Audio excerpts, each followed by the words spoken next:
il dirige le pays depuis la lanterne. Placé à l'isolement dans les Yvelines en compagnie d'un cercle restreint, et sans sa femme Brigitte Macron, testée négative, après avoir contracté le coronavirus, Emmanuel Macron s'est emparé de son compte Twitter pour donner des nouvelles de sa santé ce vendredi 18 décembre.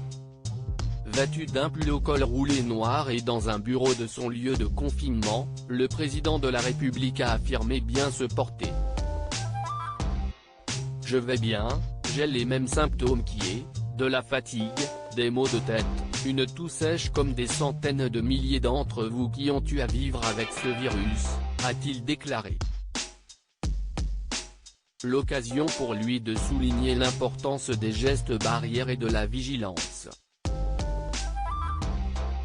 Continuez à faire attention, a martelé Emmanuel Macron, qui fait l'objet d'une surveillance médicale pointilleuse. Le virus peut toucher tout le monde, je suis très protégé, je respecte les gestes barrières, je porte le masque, j'utilise du gel et malgré tout, j'ai été contaminé.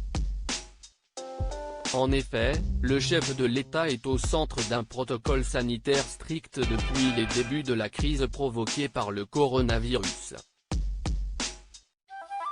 Si est sans doute un moment de négligence, un moment de pas de chance aussi, mais si est ainsi. En estimant que le virus repart, encore plus fort, le locataire de l'Élysée reconnaît aussi avoir appliqué les restrictions sanitaires comme il le pouvait. Si je n'avais pas respecté les gestes barrières, je l'aurais attrapé beaucoup plus vite et transmis dans les heures précédentes à plus de monde.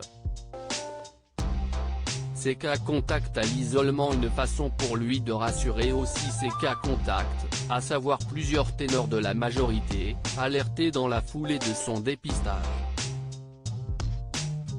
J'avais vu beaucoup de responsables politiques, membres du gouvernement, de responsables internationaux, des membres de ma famille, a admis Emmanuel Macron, ciblé par les critiques après deux rendez-vous politiques organisés ces mardi 15 et mercredi 16 décembre.